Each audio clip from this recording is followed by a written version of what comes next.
Okay, so let's get going with this. So I assume that most of the questions that you have are going to be from the practice test.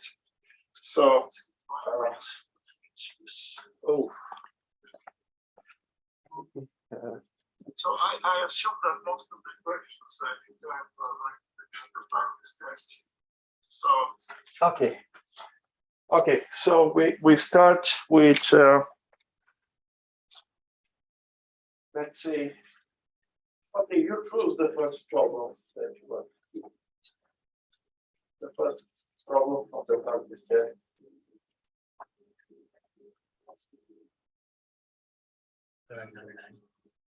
Okay, let's see what is number 9. So people that are watching the tape, they can always look at the file with the practice test. So problem number 9. So you put an arrow horizontally from certain height. The initial speed of the arrow is given, no friction. How long it will take it to hit the ground? Okay, let's see how it is. So problem number 9. So here is the launch point. Here is the ground. And when you launch it, the velocity, the initial velocity is horizontal, no vertical component of the initial velocity, but the trajectory of the arrow is going to be like this. And it is eventually going to hit the ground here. So choose a coordinate system. Let's choose a coordinate system with x-axis, positive x-axis to the right, horizontal, and let's say the positive y-axis is in vertical direction.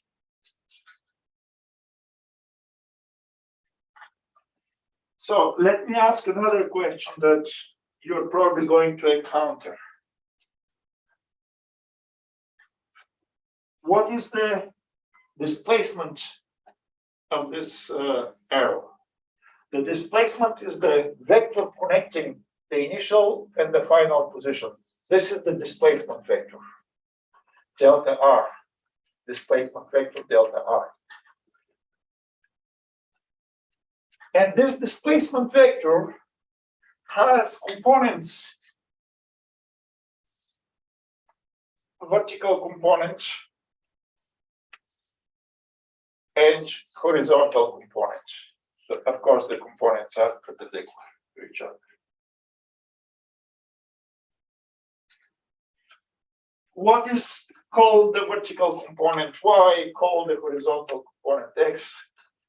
So what can you say about the vertical component? What is the magnitude of the vertical component? It is given. It is exactly the height.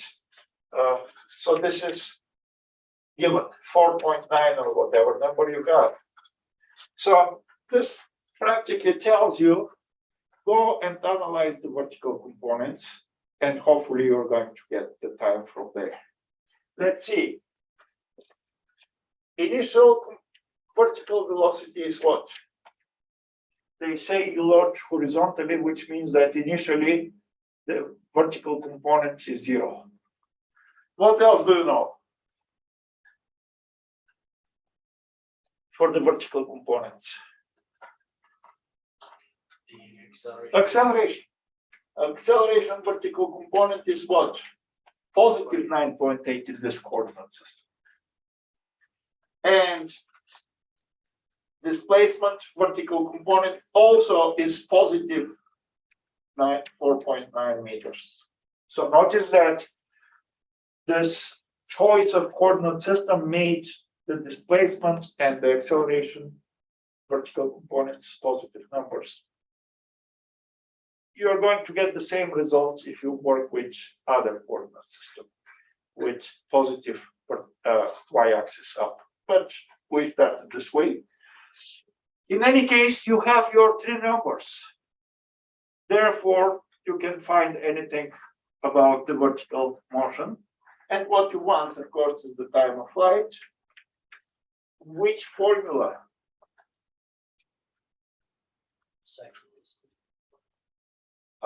Yeah, so you need a formula that doesn't include final velocity, vertical. Which formula doesn't include final velocity? Second.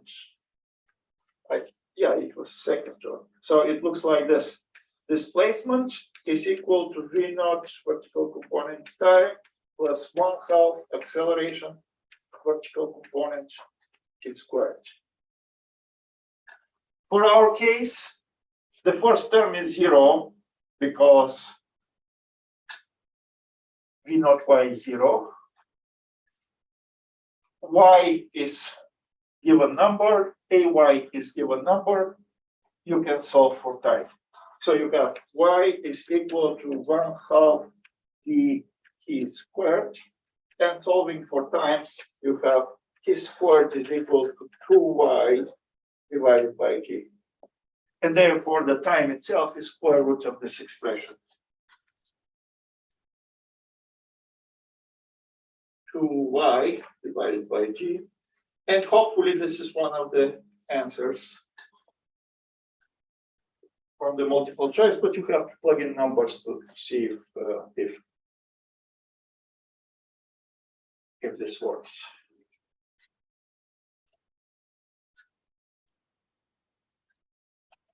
So you didn't even need to analyze the x components.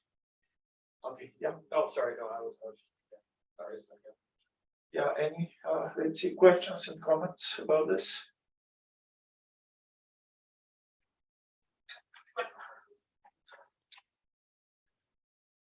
Okay, other problems you want to see solved for the Number 12. Okay, let's do problem number 12. Problem number 12.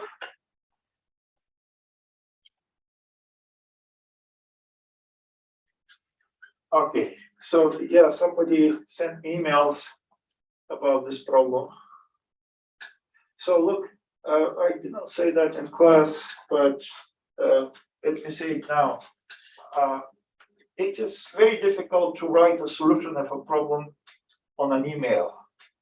So don't get offended when you send me an email and I don't send you the solution.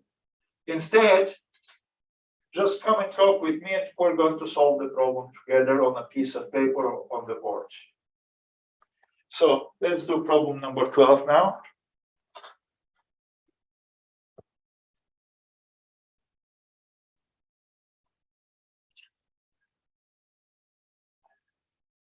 So in problem number 12,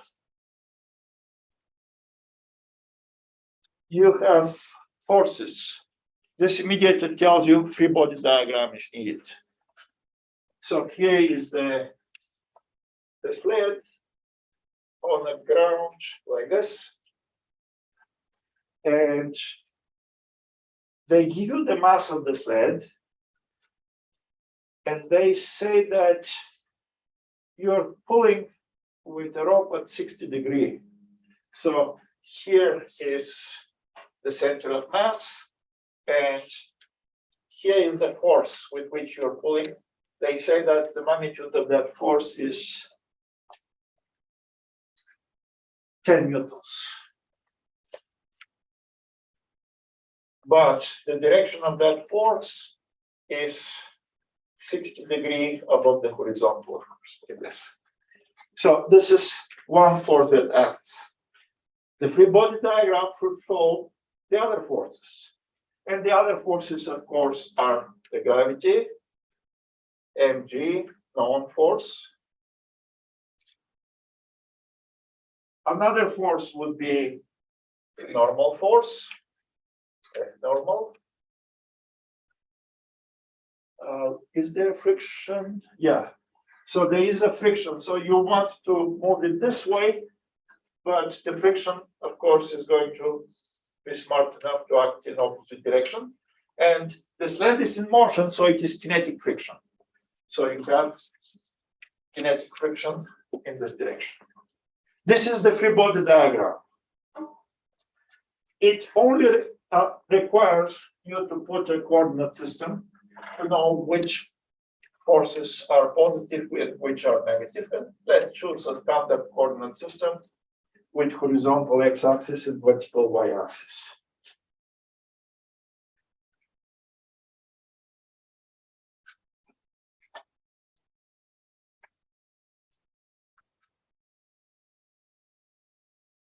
Okay, so we're good until now.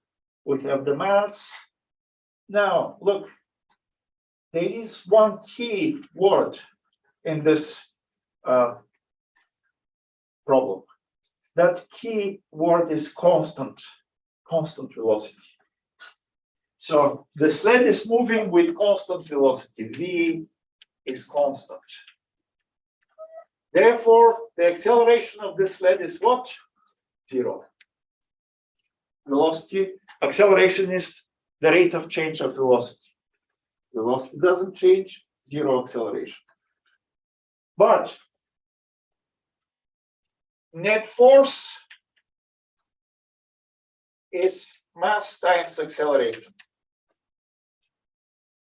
0 acceleration, 0 net force, right? F net is 0. In other words, the net force in y direction is 0. The net force in x direction is 0. This is what constant velocity implies. This sled, we say, is at equilibrium. It is in motion, but it is at equilibrium. The net force that acts on it is 0. And once we know this, let's see the forces, let's say, in y direction. Let's start with y direction. You have in positive y direction normal force, in negative y direction mg, gravity. Any other forces in y direction? Well, the pulling force has a component in y direction. So it practically invites you to decompose the force F into x and y components. So the force F is going to be, it is going to be a sum of the y component and the x component. So this is F y component, and this is F x component, so that when you add them, you get this total force F. Of course, this is 90-degree angle.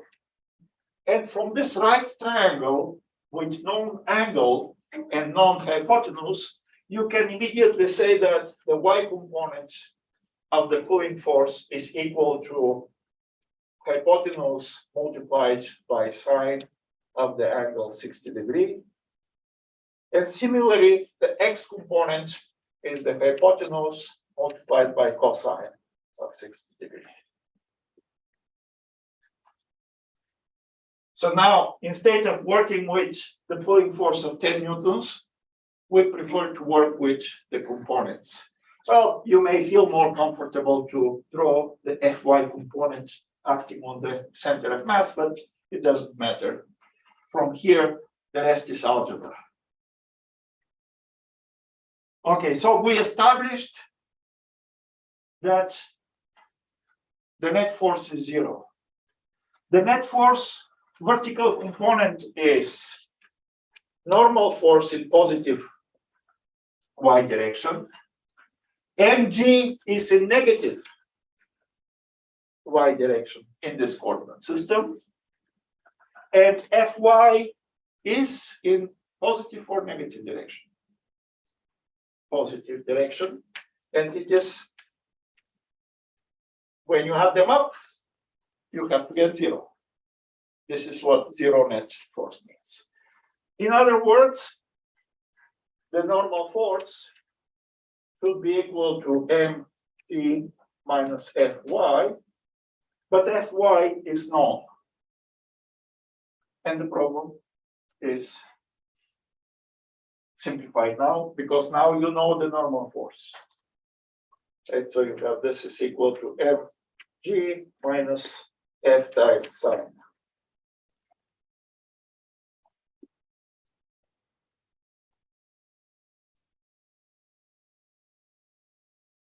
Okay, look, in this problem, we have two unknown forces, the friction force and the normal force. We just found the normal force by analyzing the y components of the forces. And we need this normal force because it is part of the kinetic friction, which the problem is asking about, coefficient of friction. Okay, next, repeat the same procedure for the x components of the forces. So in x direction, you have only the x component of the pulling force, and it is in positive direction. So you have Fx component in positive direction, and you have friction force in negative direction, x direction. Again, they have to add up to 0 so that the net force to be 0. Well, they're asking about this friction force, the coefficient of friction. Always, the friction force is coefficient of friction times normal. Yeah. So you have Fx is also known, so I can replace it with it's equal. So you have F times cosine of 60. The coefficient of friction times normal force gives me the kinetic friction. That is equal to 0. And now, this means that now you can move this to the other side of the equation, but solving for the coefficient of friction, right? This is what they ask. So you get the coefficient of friction is equal to F times cosine of 60 divided by the normal force, where the normal force is what you calculated it. So your answer now is going to look like this. The coefficient of kinetic friction is going to be equal to F times cosine of 60 divided by the normal force, which is this expression.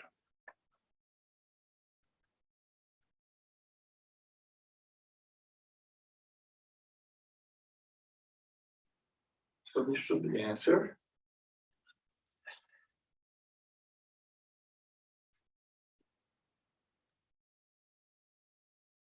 Let's see questions.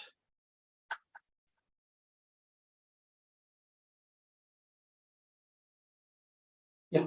So in the answer, the F is actually FX F from the drawing, or is that from? So this was Fx, but Fx is this. Oh, yeah, okay. So I replaced Fx with it's equal, and the rest is, so F is 10 newtons in this problem. Notice something. The normal force is not mg. It is less than mg, because when you're pulling, you're taking some of the weight from the floor.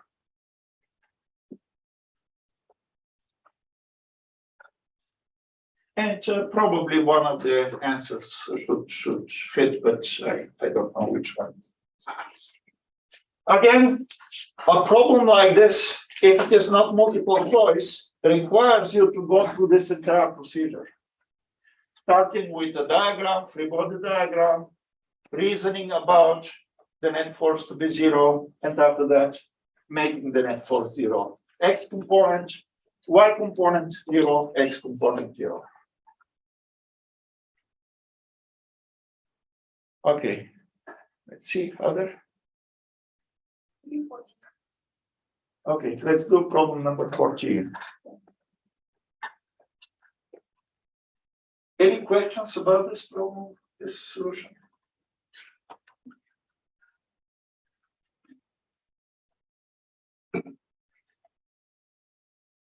Oh, this problem is a good problem, but I don't want to give it on the test. But it's, except if you want it, if somebody wants this problem, I'll write a version of the test with this problem. Let's solve it because it requires one trigonometric identity. So in other words, you have to know a little bit of trigonometry of t. Well, let's see. Problem number 14.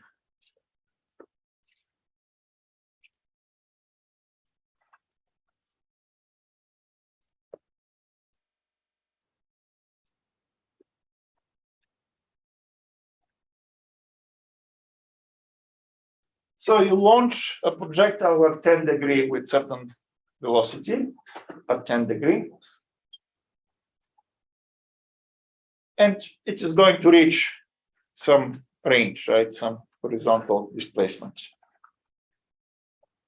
At what angle should you launch in order to double the range?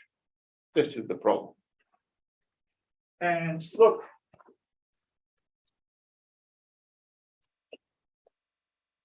here is the horizontal surface. Let's start with this 10 degree maybe. So you launch at 10 degree and you're going to do a trajectory like this. So here is the launch velocity, unknown launch velocity, but it is at angle 10 degree. This angle is 10 degree. Right?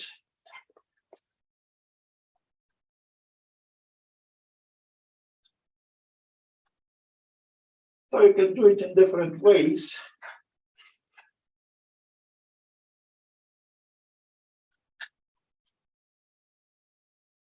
But let's use a standard coordinate system maybe like this. Y-axis, x-axis. And the displacement of your projectile is this vector. And you see that the displacement vector has only x components. X components. In other words, the vertical displacement, the vertical component of displacement is 0. So let's see what we have about the vertical components. So vertical component of displacement is 0. Acceleration, vertical component, in this coordinate system, it is negative 9.8. Well, we don't know the launch velocity vertical component, but we can decompose this launch velocity. So this is v naught y and v naught x. And of course, the right triangle is formed by those components. And you can say that the y component of the launch velocity is hypotenuse, which is unknown, but v naught times sine of this 10 degree, while the horizontal component of the launch velocity is again hypotenuse times cosine of this 10 degree angle. So let's treat the vertical component of the launch velocity as a known number, even though we don't know it. So initial velocities always have to be part of the solution because we don't have a problem that doesn't require knowledge of initial velocity. We don't have a formula without V naught. And look, we have only two known numbers. We don't have the third number. So we're forced to analyze the x components. But the connection between the x component and the y component is always the common time of flight.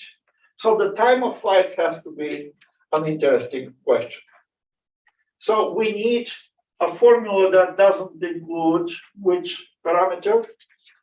Final velocity, even though, well, we kind of know the final velocity, right? y component of final velocity, is it known?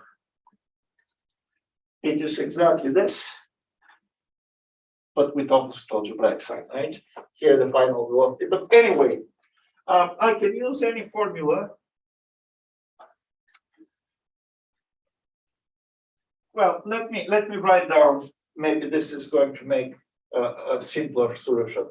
Y component of final velocity, here is the final velocity. It is again tangential. Final velocity tangential to the parabolic trajectory, and it has x component and y component. Final velocity x component, final velocity y component, they're perpendicular. So the symmetry of projectile motion tells me that the y component of final velocity is equal to in magnitude to the y component of initial velocity, but in opposite direction. In other words, it is equal to negative v naught sine of 10 degree. So we don't know the value, numerical value of those numbers, but let's find the connection with the x motion. And the connection is the time. And let's express the time. Any formula that contains time, the time is going to work. So if you use the first formula, probably it is going to be the easiest. So the first formula says final velocity is equal to initial velocity, y components only, plus acceleration multiplied by time. In our case, final velocity is this expression, negative v naught sine of 10 degree. Initial velocity y component is positive v naught sine of 10 degree. Acceleration is negative 9.8 multiplied by time. So here, solving for time of flight, moving this to the other side with opposite algebraic sign, and solving for the time of flight, you get that the time of flight of this projectile is going to be 2 times v naught sine of 10 degree divided by 9.8. The negative signs cancel out, so you get this. This is the time of flight. As an expression, you cannot find it as a number.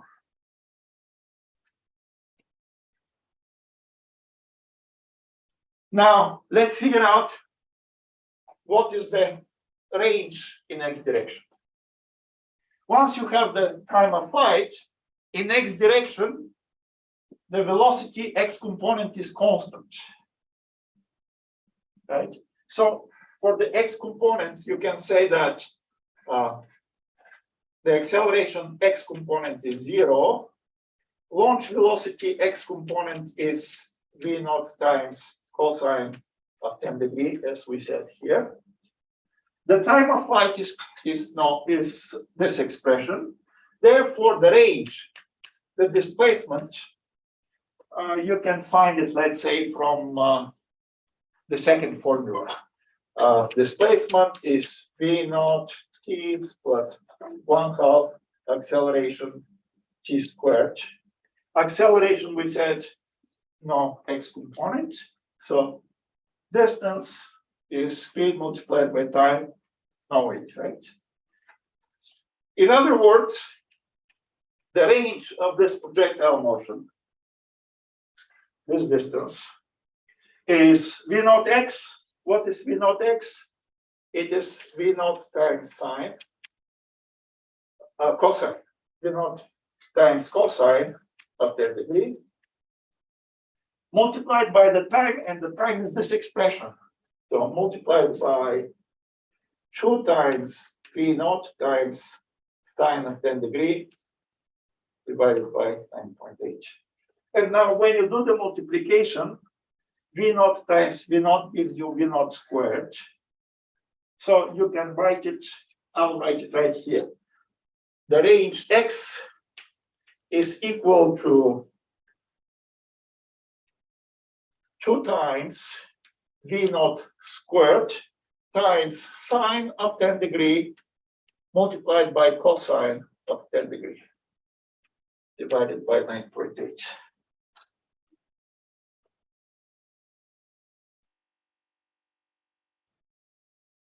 And this is a general expression. We derived it in the first class that we had on chapter 3 on projectile motion.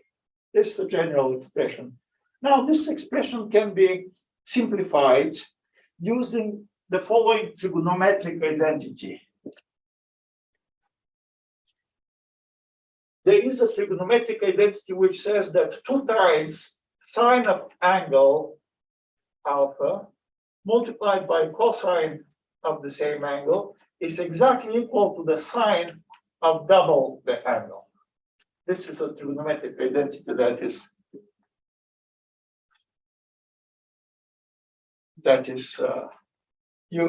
we don't have the time to prove it, but it is a standard trigonometric identity that if you have taken trigonometry, you have encountered it. In other words, using this trigonometric identity, we can express the range in a simple way. We have that the range x is equal to v naught squared times sine of the launch angle, which twice the launch angle, which means 2 times 10 degrees, 20 degrees, divided by g. This is a simpler way to write the same expression like this. This is the range when you launch it at 10 degrees. Well, in a similar manner, you can say that if you launch at some angle theta, in that case, so I have to clean the board now in order to free space, but we have the result that we needed. Okay, just try because the result that is on the board is sufficient. So if you launch at some arbitrary angle theta, the range of your projectile motion is going to be some different range x prime, but it is going to be equal to the launch velocity v naught squared times sine of 2 times the angle of launch divided by. Right? This is the same formula, but I'm launching not at 10, but at some angle, arbitrary angle. Now I want this range x prime to be twice the range that is at 10 degrees. In other words, I want this x prime to be twice this. So I say I want x prime to be twice this. In other words, I want 2 times x is 2 times v naught squared sine of 20 divided by g. This is 2 times x. I want it to be equal to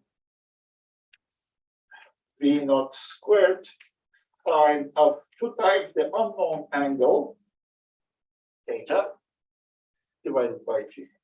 So this is my equation. Right? This is 2 times x. And this is the unknown launch angle. And you see that in this equation, you can immediately cancel g. You can cancel v naught squared. And the equation looks like this. 2 times sine of 20 degrees is equal to the sine of the 2 times the unknown angle theta. And you have to solve for this unknown angle theta. In other words, you can say that 2 times theta is equal to inverse sine of 2 times sine of 20.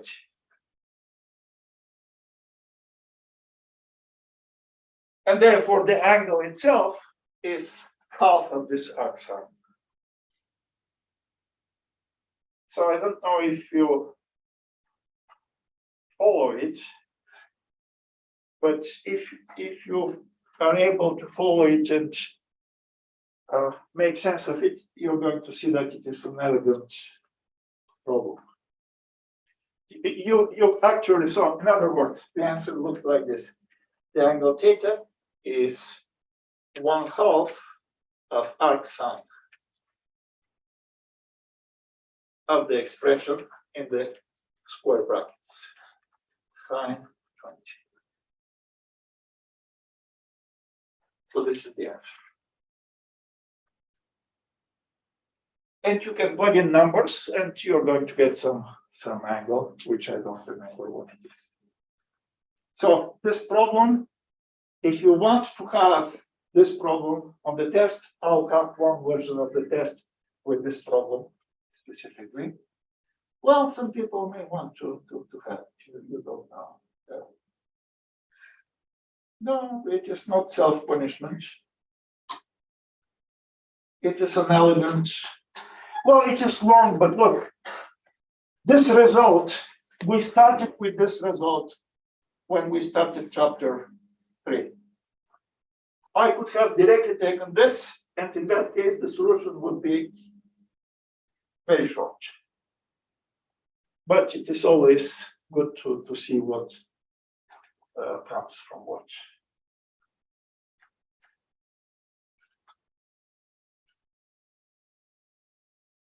Okay, let's see questions.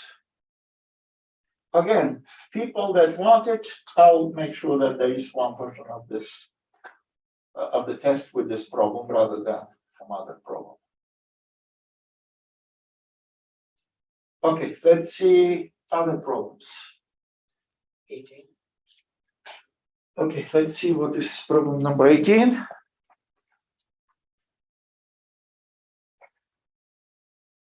Again, a projectile, no air resistance, horizontal launch.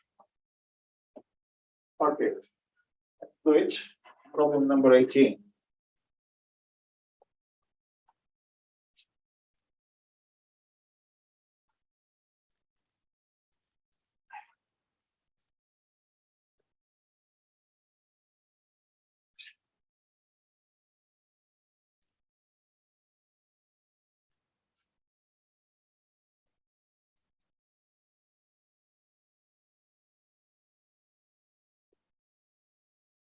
Problem number 18 from the practice test.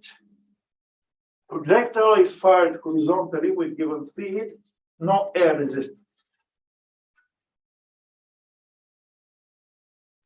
So presumably it is fired from some height, so it doesn't, right? It doesn't slide along the surface.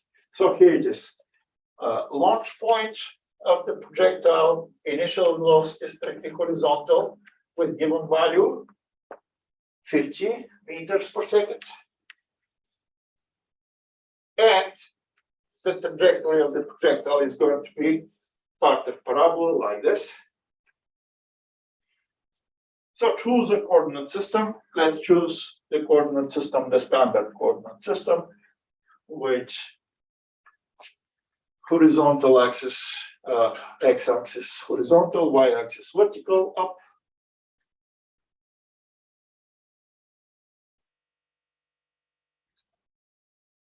What is the displacement after 3 seconds? Oh, that's a good one. So after 3 seconds, you may be somewhere here. The projectile may be somewhere here after 3 seconds. Which means that the displacement vector is this. Call that displacement vector delta r. Displacement vector delta r. They want we to figure out this length. the magnitude of this displacement vector. And look, this is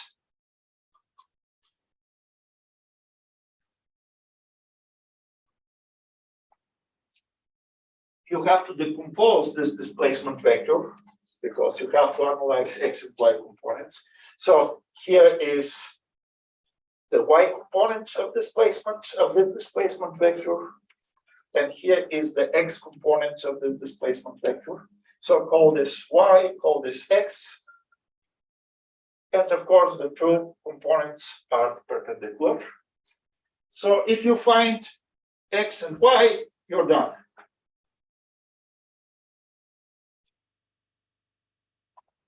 So let's see what do we know about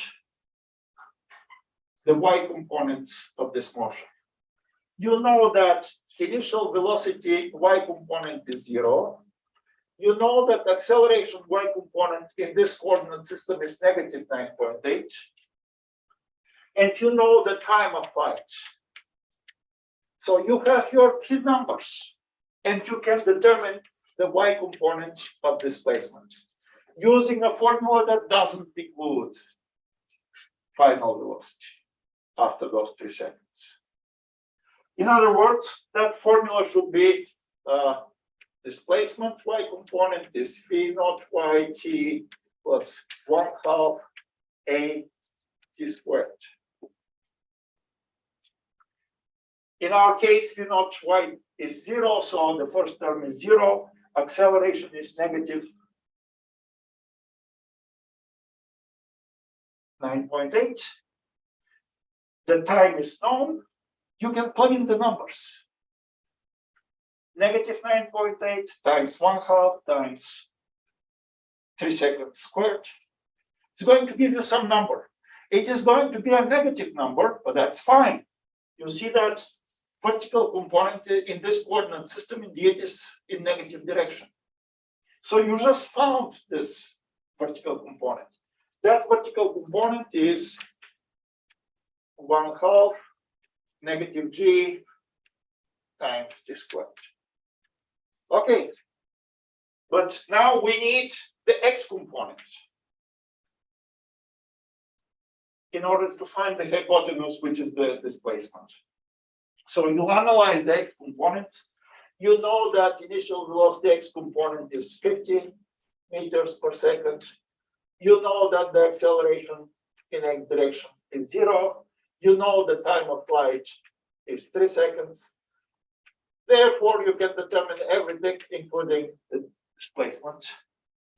Again, the formula, I think second or third formula, says that displacement is going to be v naught xt plus 1/2 a x component t squared. Now, the last term is 0 because acceleration x component is 0. And therefore, you have the familiar formula which says distance covered is speed multiplied by time, this constant speed. In other words, the displacement x component is v naught x t, 50 times t times 3.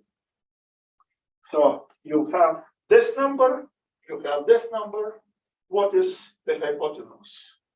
You say that the hypotenuse in magnitude, delta r, is equal to square root of x squared plus y squared. And this solves the problem.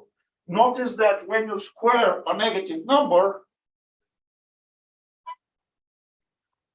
the minus sign disappears. So you don't need to worry about taking square root of negative numbers.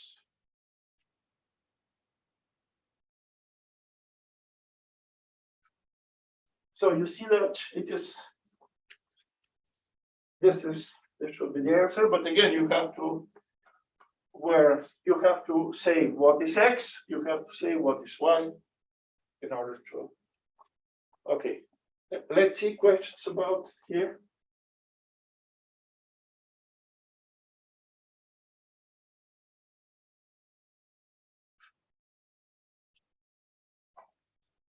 Now, they're asking the instantaneous speed, the magnitude of instantaneous velocity at 3 seconds after the launch. So look, after the launch, you're here on the trajectory. And your velocity vector after the launch is tangential to this parabola. So this is your final velocity vector. And again, it has components. X component, Vx, and it has Y component, Vy. And of course, the two components of velocity are perpendicular. What is the X component of velocity?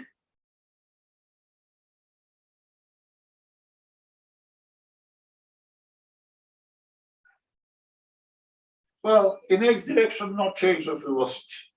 You start with 50, you keep going with 50 in X direction. That's it. So from this right triangle, this is known. This is 50. You just have to find final velocity, Y component. And you can find it because for the Y component of the motion, you already know everything. So you can say the Y component of final velocity is initial velocity Y component plus acceleration Y component multiplied by time. This is the first formula, right? Initial velocity Y component is 0. They say you launch horizontally. Acceleration is negative 9.8. In other words, dy is equal to negative 9.8 multiplied by this 3 seconds.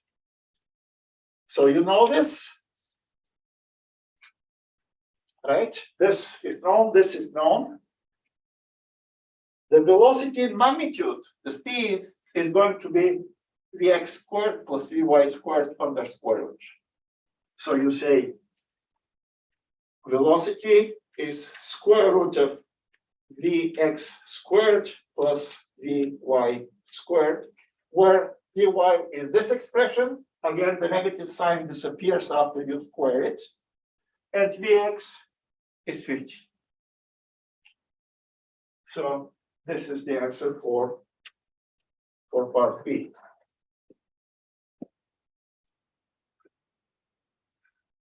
See questions?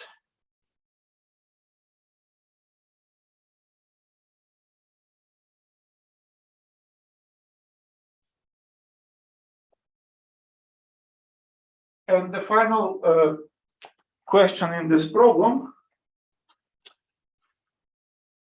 is, what is the acceleration at 3 seconds along the flight?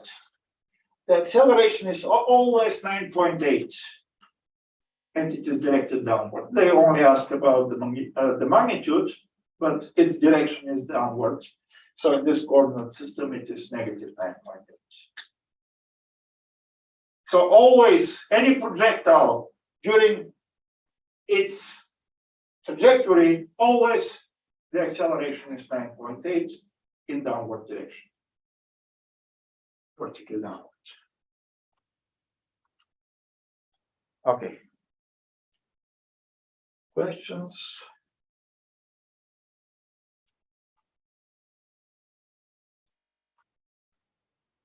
Okay, other problems.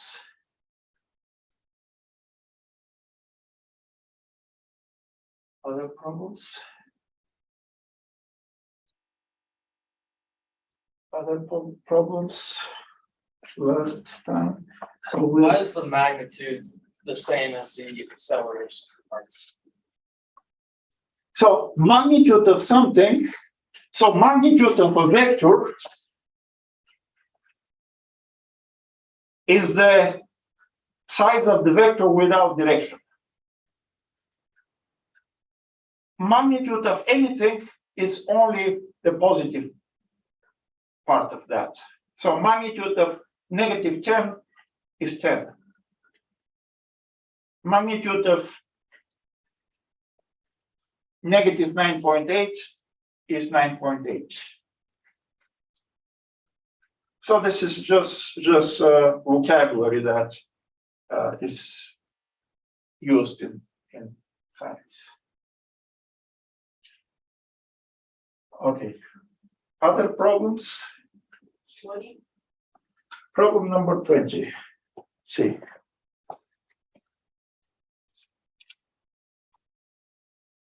Oh, this is a different planet. Okay, let's see.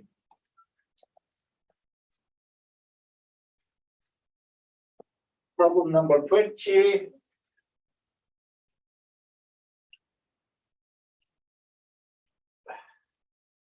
Problem number 20.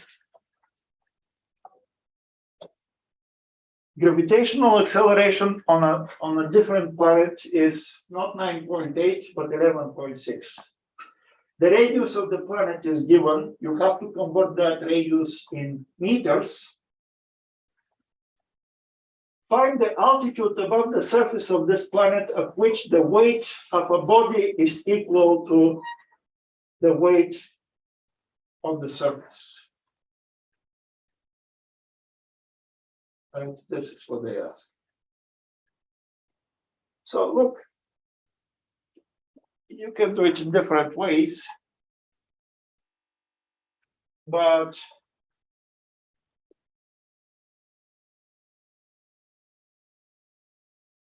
you can do it in different ways. Let's start with this different planet. Here is the different planet.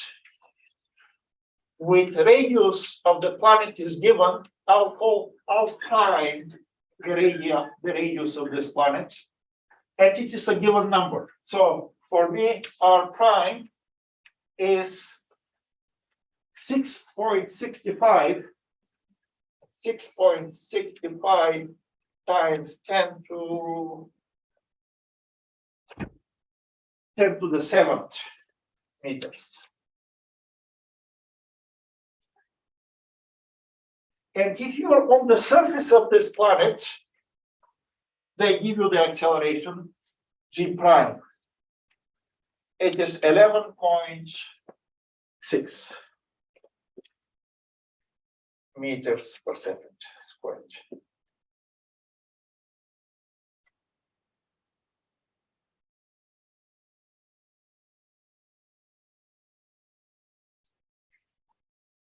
So using this information, you can find the mass of this planet. So you say, what is the mass of this planet? Well, look, the acceleration on the surface is going to be g times the mass, the unknown mass of the planet m prime, divided by the radius of the planet squared. This is what you have from what you know about from Newton's law of gravitation. So you are both given g prime, r prime, the universal constant of gravity is a constant tabulated. The only unknown is the mass of the planet.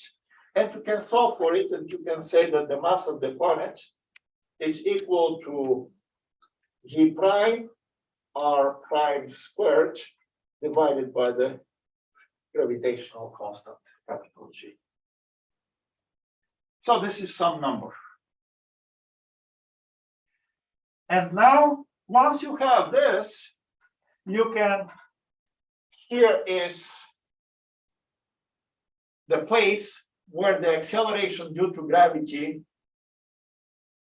is not due to gravity of this planet, is not 11.6, but it is exactly like it was on the surface of the planet Earth. 9.8. So here, the acceleration due to the gravity of this is 9.8. Well, where is this? What is the location of this? You know, I didn't even need to calculate the mass of the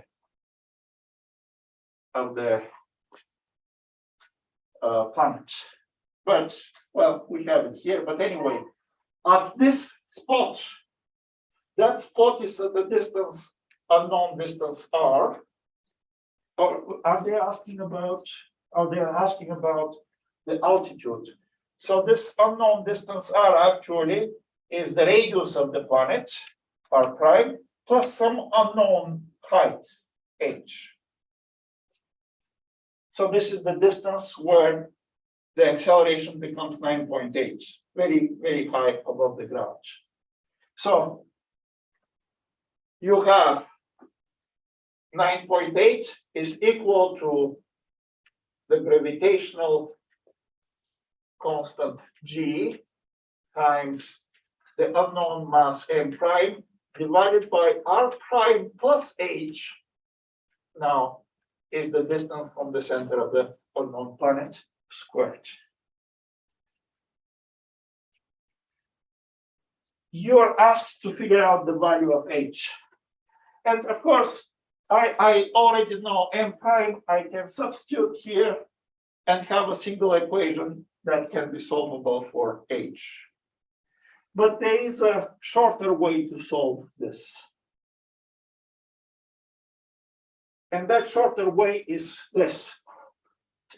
Divide this expression to this expression.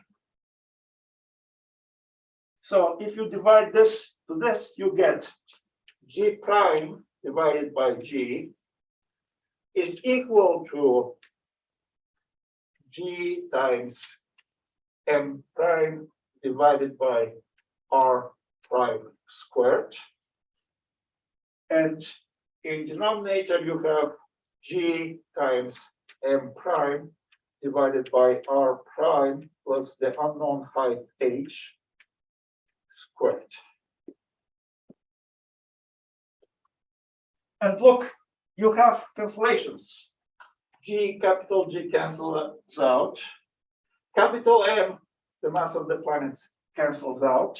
And you have 1 over, so when you do the division of those two fractions, you get this is equal to r prime plus h squared divided by r prime squared. After you do the division like you divide fractions. But this is a known number. So take square root of both sides of this, and you're going to get g prime divided by g under square root is equal to square root of this. Square root of this just kills the squares, and you get r prime plus h divided by r prime. In other words, you get this is equal to 1 plus h divided by r prime if you want. So now the equation that is left looks like this.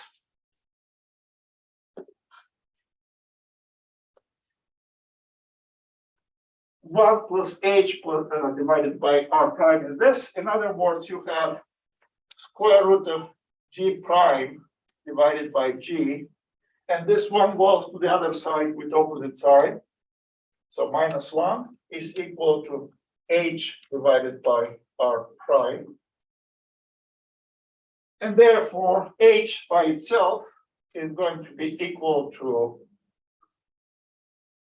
r prime multiplied by the square root of g divided by g, g prime divided by g minus 1, like this. And close the brackets, and this should be the answer. So it is, and it should be, well, there is some answer, hopefully that answer is accurate.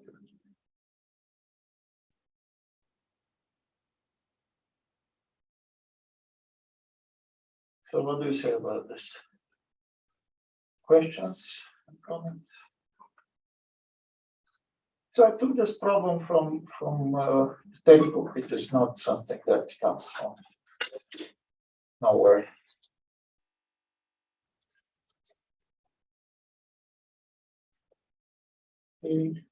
Any other problems?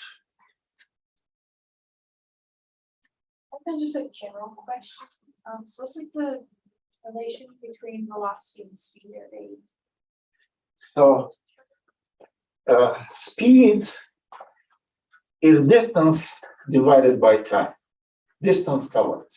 And the distance is the entire length of the trajectory.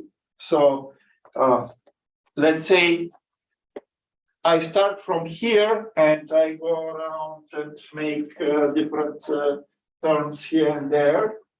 I can come back. The distance I covered is going to be the length of the entire curve that I covered divided by time. So it's going to be, let's say, something like maybe 20 meters divided by 3 seconds or whatever seconds I walked is going to be some number like this, 20 divided by 3. But displacement, average displacement for those seconds that I moved, displacement is 0 because displacement is the vector that connects the initial and the final point, and I am at the same point that I started. So my displacement is 0, and therefore velocity, average velocity is 0 divided by 3 seconds or whatever is 0. So my velocity is something like 20 divided by 3 is close to 7 meters per second, average speed, but my average velocity is 0. So this, you have to make a distinction between displacement, which is the straight line connecting the initial and final points, and distance, the entire length. Yeah. So on the practice test, there was that said initial speed and. Yeah. So look, I copy and paste from the textbook, and sometimes it is not, the vocabulary is not very precise sometimes. So sometimes instead of saying velocity, but you know, instantaneous velocity has the same magnitude as the instantaneous speed. But velocity is vector, speed is scalar number. So when you don't want to, when you want to say magnitude of velocity, instantaneous velocity, you may say for short speed, instantaneous speed. Instantaneous is always assumed, it is not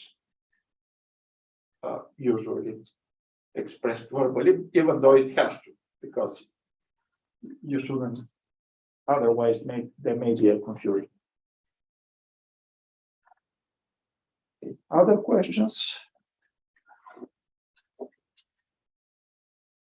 Okay, if no other questions, I'm going to end it here, and I'm going to send the link of the recording to everybody in the class.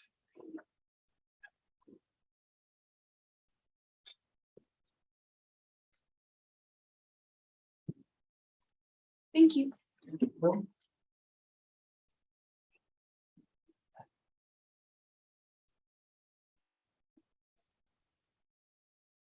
The procedure to stop the recording. Okay.